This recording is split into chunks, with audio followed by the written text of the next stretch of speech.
प्रिय आर्यवीरों, व्यक्तित्व विकास के अंतर्गत बहुत सारे गुण हैं जो हम महापुरुषों के जीवन से अपने अंदर धारण कर सकते हैं। कल माता पिता के गुणों की चर्चा हुई। आज गुरुजनों के साथ कैसा हमारा व्यवहार हो, कैसे उनकी आज्ञा को माने, कैसे उनके बताए मार्ग पर चलें, इस पर चर्चा करेंगे। जैसा कि मैंने पहले बतलाया, माता पिता गुरु आचार्य ये तीनों बालक के जीवन का निर्माण करते हैं। माता की कोख से वो हीरा उत्पन्न होता है, पिता उसको सान पर चढ़ाता है और गुरु उसको पॉलिश करके और अधिक चमका देता है। आर्यवीरों, हमारे यहाँ पर गुरु शिष्य की सब प्रकार से परीक्षा करते थे कि कौन विद्यार्थी किस विषय का पूरा विशेषज्ञ बन सकता है और इसमें कौन कौन से न्यूनताएं हैं, इनको कैसे दूर किया जाए। तो शिक्षाप्रद दंड भी देते थे। गुरु का जीवन तो ऐसा है, कुंभकार के समान, कुम्हार के समान। जैसे कुम्हार मिट्टी के घड़े को बनाते समय ऊपर से पीटता है, नीचे से उसको सहारा देता है और इस प्रकार से धीरे धीरे उसको घड़ करके सुंदर घड़े की आकृति प्रदान करता है। इसलिए शास्त्रकारों ने कहा है, सामृतई पाणी बिर घनंते गुरुवो न विशोक्षितई। गुरु शिष्य को जो ताड़ना देते, दंड भी देते हैं, तो वो मानो अमृत के हाथों से दंड देते हैं। वो विष से भरे हुए हाथों से नहीं देते, किसी बदले की भावना से या राग द्वेष के वशीभूत होकर के दंड नहीं देते हैं, बच्चे के हित के लिए देते हैं। क्योंकि कहा है, लालना श्रेणो दोषा। जो माता पिता, जो गुरुजन बालकों को अनावश्यक लालन करते हैं, लाड़ चाव करते हैं, उनको सिर पर चढ़ाते हैं, तो बच्चे में दोष आते हैं। वो अपनी कमियों को दूर नहीं कर पाता, दोषों का परिमार्जन नहीं कर पाता। और ताड़ना श्रेणो गुणा। और जो माता पिता गुरुजन विद्यार्थियों को उचित ताड़ना, शिक्षाप्रद दंड इसको कहते हैं। ताड़ना का अभिप्राय नहीं कि किसी के बच्चे के हाथ पैर तोड़ दिए जाए, उसको शिक्षाप्रद दंड दिया जाए। तो आइए 2-3 कहानियों से और इस बात को स्पष्ट करेंगे। महाभारत के आदि पर्व में 2 कहानियाँ हैं कि महर्षि आयुर्धौम्य जो पांडवों के कुल पुरोहित थे, उनके आश्रम में 2 विद्यार्थी वैसे तो बहुत विद्यार्थी पढ़ते थे, 2 विद्यार्थी आरुणि और उपमन्यु। आरुणि आगे जाकर के बहुत बड़ा विद्वान बना और जिसका पुत्र जो है वो श्वेत केतु हुआ, वो भी बहुत बड़ा दिग्गज विद्वान बना। तो एक दिन वर्षा का मौसम था और वर्षा की झड़ी लग गई, भारी वर्षा हुई। गुरुजी ने आरुणि को कहा कि बेटे, कुदाल लेकर के खेत में जाओ, मेड़ों को ठीक करो, खेत का पानी जो है वो निकलना नहीं चाहिए, कल हम इसमें हम धान को लगाएंगे। अब आरुणि हट्टा कट्टा ब्रह्मचारी था। वो कुदाल लेकर के और खेत में गया। भारी वर्षा हो रही थी। खेत में जाकर के देखा तो कई स्थानों से, क्योंकि पानी लबालब खेत में भरा हुआ था और कई स्थानों पर कटाव हो गया था पानी का। आरुणि ने मेड़े बना करके कई स्थानों का पानी रोका, लेकिन एक स्थान जो निशान में था वहाँ पर कटाव अधिक था। आरुणि एक कस्सी डालता तो सारी मिट्टी बह जाती, इतना तेज बहाव था। अब क्या किया जाए? आरुणि ने विचार किया, यदि मैं गुरुकुल में जाकर के और बच्चों को बुलाऊंगा तब तो ये कटाव पूरा जो है वो और अधिक बढ़ जाएगा, सारा पानी बह जाएगा। अब वो तगड़ा ब्रह्मचारी तो था ही, उसने सोचा कि क्यों ना मैं इस मेढ़ के बराबर में लेट जाऊं, तो इससे पानी बंद हो जाएगा। वो हिम्मत करके और एक मेढ़ के किनारे से दूसरे किनारे तक जो लेट गया, तगड़ा ब्रह्मचारी था, कुछ मिट्टी आकर के जम गई और वो पानी बंद हो गया। यद्यपि वर्षा हो रही थी, उसके वस्त्र भी गीले हो गए और पानी के साथ लेटा हुआ ठंड तो लग रही थी, लेकिन उसने सहन किया। सायंकाल को कार्य की घंटे लगी। गुरुकुलों में कार्य के समय में प्रातःकाल उठते समय, सायंकाल सोते समय गणना होती है। तो जब विद्यार्थियों की गणना होने लगी तो आरुणि वहाँ पर नहीं पाया। गुरु ने पूछा, आरुणि कहाँ है आरुणि? गुरुजी, उसको तो आपने दोपहर में खेत में भेजा था। अरे वो अभी नहीं आया, चलो उसको ढूंढने चलते। अब गुरुजी भी जा रहे हैं, शिष्य भी जा रहे हैं। खेत के चारों ओर देखा, आरुणि आरुणि कहाँ हो तुम? कोई आवाज़ नहीं आई। गुरुजी हैरान रह गए कि खेत में भेजा था और कहाँ गया। तो वो धीरे धीरे करके मेढ़ के एक मेढ़ के किनारे चारों ओर को घूम रहे थे, पुकार रहे थे। जब वो आरुणि के पास में आए, जोर से आवाज़ लगाई, आरुणि आरुणि कहाँ हो तुम? तो उसने धीरे से बोला, गुरुजी मैं यहाँ लेटा हूँ। क्योंकि बच्चों आपको पता है, सर्दी के कारण से वाणी बंद हो जाती है, क्योंकि वाणी तो अग्नि का रूप है। जब अग्नि होती है तो वाणी मुख से निकलती है। तो आरुणि की वाणी जो है वो सर्दी के कारण से, ठंड से और बंद हो गई थी। वो जोर से वो सुन तो रहा था लेकिन बोल नहीं पाता था। लेकिन जब गुरुजी निकट में आए तो उसने धीरे से कहा, गुरुजी मैं यहाँ लेटा हूँ। गुरु और शिष्य सभी अवाक रह गए और शिष्य को कहा गुरुजी ने, इसको जल्दी निकालो। शिष्यों ने आरुणि को, जैसे कि मेढ़ को कोई उखाड़ते हैं, किसी चीज़ को उखाड़ते हैं, ऐसे उसको उठाया, सारे कीचड़ को दूर किया, मेढ़ को पानी को कसी से रोका और उसको साफ करके आश्रम में ले आए। अग्नि जलाई गई, हल्दी मिला करके गर्म दूध पीने को दिया। जब गर्मी लौट आई तब गुरु ने पूछा, आरुणि तुमने ऐसा दुस्साहस क्यों किया? तो आरुणि ने कहा कि गुरुजी और कोई उपाय था नहीं। यदि मैं विद्यार्थियों को बुलाने के लिए, आपको सूचना देने के लिए आता, तब तक तो मेढ़ का कटा और बढ़ करके सारा खेत का पानी निकल जाता। इसलिए मैंने सोचा कि मेरे लेटने से पानी बंद होता है, तो क्यों न इसको किया जाए। मुझसे गलती हुई, मेरा अपराध क्षमा करें। गुरुजी ने कहा कि आरुणि तुम अपनी परीक्षा में उत्तीर्ण हुए, क्योंकि हमने तुमको मेढ़ से उखाड़ करके, जैसे कोई लकड़ी को उखाड़ते, पत्थर को उखाड़ते, उसी प्रकार से आपको प्राप्त किया है।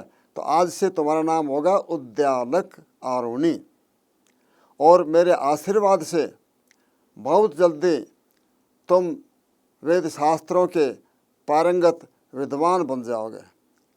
और वो सचमुच आरुणि बहुत बड़ा विद्वान बना, जिसका कि पुत्र श्वेत केतु, जिसने कि शास्त्रार्थ करके, प्रश्नों का उत्तर दे करके और महर्षि देवल की कन्या सुवर्चला से विवाह किया। क्योंकि योग्य पिता के पुत्र भी योग्य ही होते हैं, और योग्य पुत्रों का निर्माण माता पिता और गुरु आचार्य ही करते हैं। दूसरी घटना और आती है महाभारत के आदि पर्व में। उन्हीं आयुधोम्य ऋषि के दूसरे शिष्य थे उपमन्यु। उपमन्यु का मतलब जरा घमंडी टाइप का, जिसको अपने बल पर, भुजाओं पर, छाती पर अहंकार है, उसको उपमन्यु कहते हैं। बड़ा हट्टा कट्टा ब्रह्मचारी, अल्लड़ स्वभाव का, बस खाना पीना व्यायाम करना, पढ़ने में ध्यान नहीं देना। गुरु ने सोचा कि ये तो शरीर को ही सभी कुछ समझ बैठा, ठीक है शरीर की उन्नति भी करनी चाहिए, लेकिन शरीर के ऊपर ही ध्यान दे दिया जाएगा तो विद्या कहाँ से आएगी?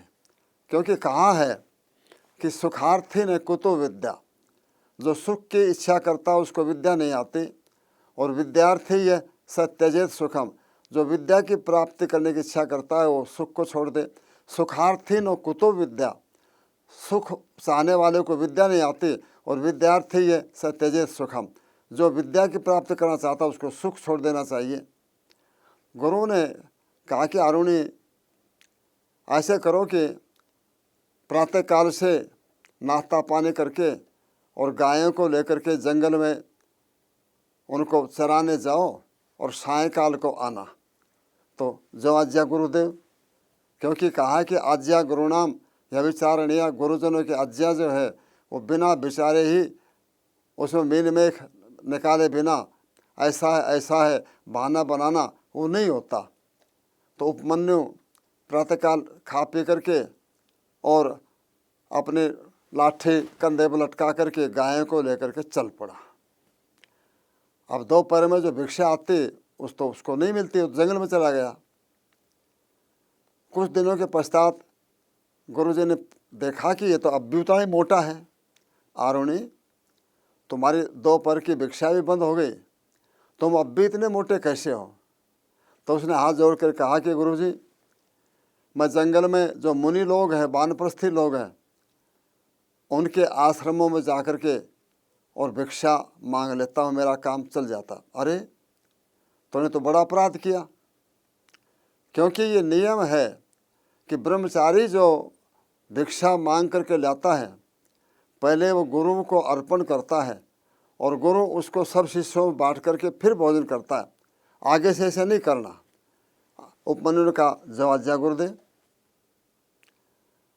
अब वो रोज चला जाता है, दोपहर में भूख लगती है तो दोबारा फिर मुनियों के आश्रम में जाके भिक्षा मांगता। पहले भिक्षा तो गुरुकुल में ला करके आचार्य को दे देता, आचार्य कहता कि जाओ गाय चराने जाओ, उसको भोजन नहीं देता। तो उपमन्यु ने दोबारा भिक्षा मांगना शुरू किया। कुछ दिन के पश्चात गुरु ने पूछा, आरुणी तुम अब भी इतने ही मोटे हो, क्या खाते हो? उपमन्यु ने कहा कि गुरुजी पहली भिक्षा तो मैं आपको ला के दे देता हूँ, फिर मैं दोबारा भिक्षा करने मुनियों के आश्रमों में जाता हूँ। गुरु ने कहा अरे ये तो बहुत अनर्थ हो रहा है, तुम दो बार भिक्षा मांगते हो, और इसका अभिप्राय क्या है कि और कोई भिक्षा वाला जो तुम्हारे उस भिक्षा से वंचित हो जाएगा। देखो आगे ऐसा नहीं करना। उसने कहा गुरुजी जो आज्ञा।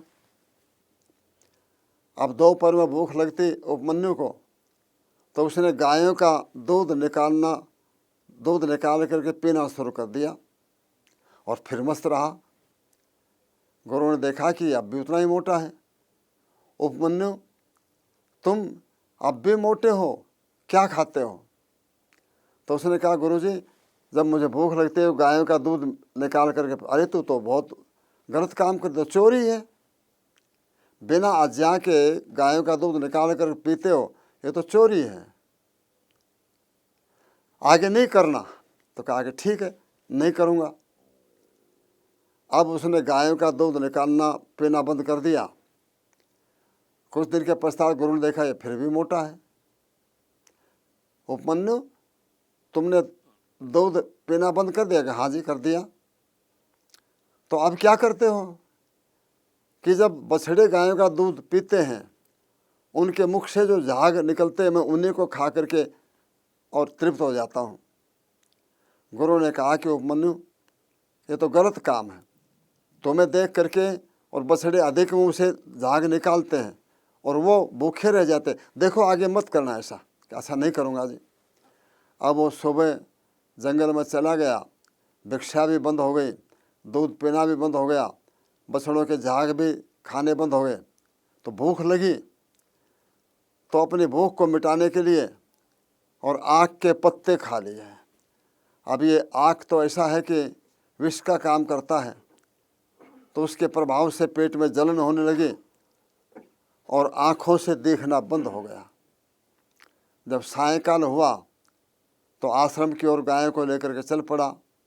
गायें अपने निश्चित स्थान पर जो है अपने आप ही चली जाती हैं। वो गायों की घंटी सुन करके या पूंछ पकड़ के पीछे पीछे जो है चल पड़ा। सायंकाल का समय था, तो रास्ते में एक पुराना गड्ढेनुमा कुआं था जिसमें पानी नहीं था, अधिक गहरा नहीं था। तो उपमन्यु उसमें गिर गया। गायें आश्रम में चली गई। जब सायंकाल को सोने का समय आया, विद्यार्थी पंक्ति में एकत्रित हुए, गणना होने लगी कौन अनुपस्थित है। तो विद्यार्थियों ने कहा कि जी उपमन्यु नहीं है। अरे गायें तो आ गई और वो आश्रम में नहीं आया, चलो उसको ढूंढने चलते हैं। अब वो मशाल लेकर के, गुरु और शिष्य लाठी हाथ में लेकर के, उपमन्यु उपमन्यु कहाँ हो तुम। जब निकट आए तो उपमन्यु ने कहा, गुरुजी मैं यहाँ पर कुएं में हूँ। अब सब ने मिलकर के उसको निकाला। उपमन्यु कैसे गिर गए कि गुरुजी जब भूख लगी तो और कुछ खाने को मिला नहीं, आग के पत्ते थे, भूख को मिटाने के लिए मैंने उनको खा लिया और उसके कारण से मेरे पेट में जलन हुई, उल्टी दस्त लग गए और दिखना भी बंद हो गया। खैर उसको आश्रम में ले आए और आश्रम के वैद्य को चिकित्सा के लिए जो है वो उसको सौंप दिया गया। वैद्य ने मालपुए, क्योंकि अर्क का जब आँखों पर प्रभाव हो जाए आँख के दूध का, तो गुड़ के पानी से उसको झाड़ते हैं या और जलन को शांत करने के लिए गुड़ के मालपुए, अपूप इत्यादि, गुलगुले इत्यादि खिलाते हैं। तो वैद्य जी ने मालपुए बनाए और दवाई देकर कहा कि लो इनको खाओ, इससे तुम्हारा ये विष शांत हो जाएगा। उपमन्यु ने कहा कि गुरु की आज्ञा के बिना तो मैं नहीं खा सकता।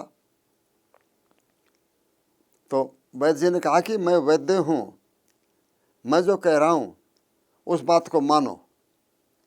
लेकिन उपमन्यु ने कहा कि नहीं, गुरु की आज्ञा के बिना मैं नहीं खा सकता।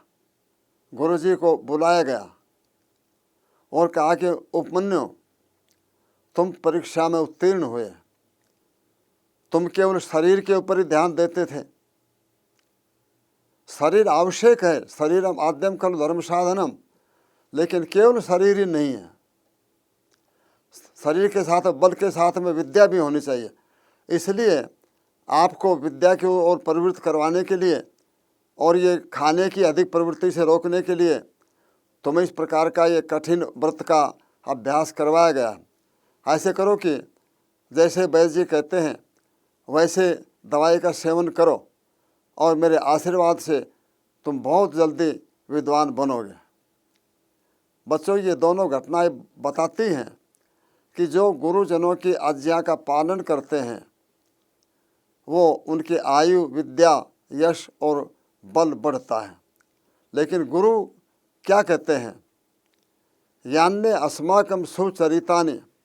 जब विद्यार्थी गुरुकुल से विद्या पढ़ करके जाता है तो गुरु क्या कहते हैं, हे शिष्यों, बहुत दिनों तक तुम अपने हमारे आश्रम में रहे हो, हम भी मनुष्य हैं, हमारे में भी मानवोचित भूलें हैं, लेकिन हमारे जो अच्छे आचरण हैं उनका ही तुम आचरण अनुकरण करना। यान्ने अस्माकं सुचरितानि तानि तोयोपास्यानि नेत्राणि। यान्ने अस्माकं अनवद्यानि, जो हमारे निंदित कर्म है उनको छोड़ देना, जो हमारे प्रशंसनीय कर्म हैं उन्हीं का तुम आचरण करना। ये था हमारे प्राचीन गुरुजनों का और शिष्यों का चरित्र। एक कहानी और इस बात को स्पष्ट करती है। उपनिषदों की कहानी है सत्यकाम जाबाल की। सत्यकाम जाबाल एक वेश्या का पुत्र था। जब वो पढ़ने की आयु हुई तो माता को कहा कि मैं विद्या पढ़ने के लिए जाऊंगा, मेरे पिता का नाम बतलाओ और मेरा क्या गोत्र है उसको बतलाओ। माता ने कहा कि बेटे, युवावस्था में बहुत से लोगों की सेवा करते हुए किसी एक से मैंने तुम्हें पाया है, मैं तेरे पिता का नाम नहीं जानते। ऐसे करना, गुरुजी पूछे तो कहना कि मेरी माता का नाम जो है वो जबाला है और मेरा नाम सत्यकाम है, तुम अपने आप को सत्यकाम जाबाल बता देना। अब सत्यकाम जाबाल जो है हाथ में 3 संविधाएँ लेकर के, क्योंकि बच्चों हमारा नियम था कि गुरुओं के पास जाते थे तो खाली हाथ नहीं जाते थे, कुछ न कुछ लेकर के भेंट पूजा पत्रम पुष्पम तोयम कुछ लेकर के जाते थे।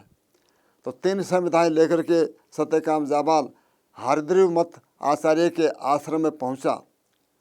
गुरु ने देखा कि बड़ा होनहार बालक है, तो संविधाएँ गुरु को अर्पित की। गुरु ने पूछा, बेटे तुम्हारा क्या नाम है? मेरा नाम सत्यकाम है। तुम्हारे पिता का नाम क्या है? तुम्हारा गोत्र क्या है?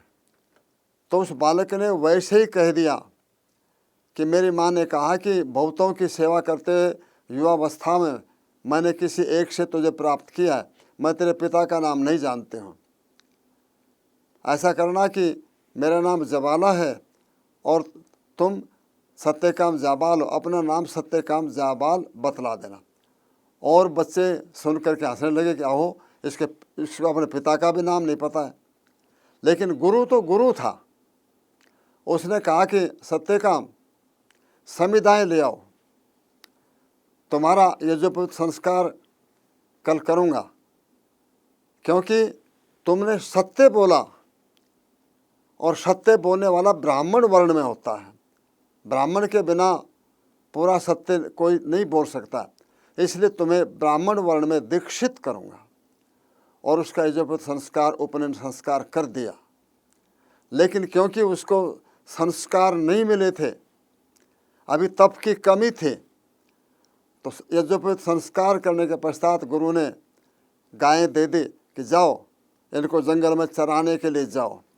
और सत्यकाम ने कहा कि जब ये दुगनी हो जाएंगी तभी मैं जंगल से वापस लौटूंगा।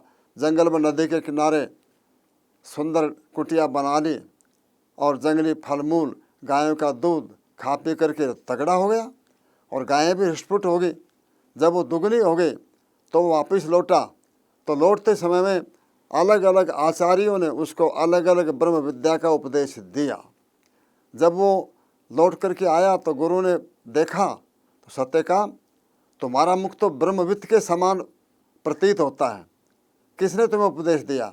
तो उसने कहा कि जी ये तो मनुष्योत्तर और लोगों ने दिया है, मैं आपको गुरु मानता हूँ, अब मुझे ब्रह्म विद्या का उपदेश दीजिए। गुरु ने कहा कि सत्यकाम तुम्हारा ब्रह्म विद्या का उपदेश पूरा हो गया, जो तुमने उपदेश सुना उसी को दृढ़ भूमि करो। तो बच्चों, गुरुओं की सेवा करने से आयु, विद्या, यश और बल की वृद्धि होती है। ये बात हृदय में हमें बिठा लेनी चाहिए। आइए एक गीत गुरुओं की महिमा के बारे में गुनगुनाएंगे, आप भी बोलेंगे तो अच्छा रहेगा।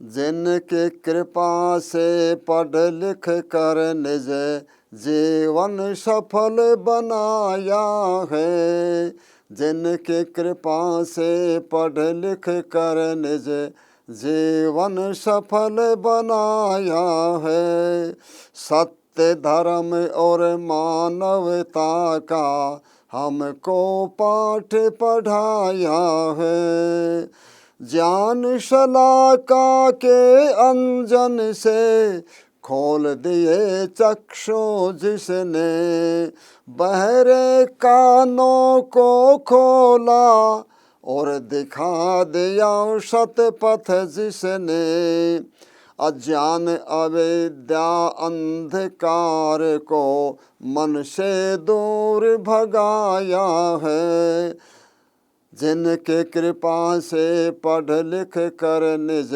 जीवन सफल बनाया है। और गुरु का व्यवहार कुम्हार के समान होता है। भीतर से रक्षा करता, बाहर से मार लगाए जो। भीतर से रक्षा करता, बाहर से मार लगाए जो। कुंभकार जिस विध मिट्टी से सुंदर घट को बनाए जो। स्नेह ताड़ना के रेते से हमें इंसान बनाया है। जिनके कृपा से पढ़ लिख कर निज जीवन सफल बनाया है। विद्या पढ़ कर गुरुजनों का जो नहीं आदर करते हैं। विद्या पढ़ कर गुरुजनों का जो नहीं आदर करते हैं। नहीं फलित होती विद्या, वो निष्फल हो ये विचरते हैं। जो गुरु का एहसान न माने, वो पीछे पछताया है। जो गुरु का एहसान न माने, वह पीछे पछताया है। जिनके कृपा से पढ़ लिख कर निज जीवन सफल बनाया है। नहीं चुका सकते ऋण उनका, कितना भी प्रयास करें। नहीं चुका सकते ऋण उनका, कितना भी प्रयास करें। प्राप्त ज्ञान को सबको बांटे, विद्या का प्रकाश करें। श्रद्धा भाव से अवनत होकर चरणों में शीश झुकाया है। जिनके कृपा से पढ़ लिख कर निज जीवन सफल बनाया है। सत्य धर्म और मानवता का हमको पाठ पढ़ाया है। इसलिए आइए विद्या प्राप्ति के लिए गुरुजनों का मान करें, सम्मान करें, शरण वंदना करें और उनके द्वारा बताए सन्मार्ग पर चलकर अपने जीवन का निर्माण करें।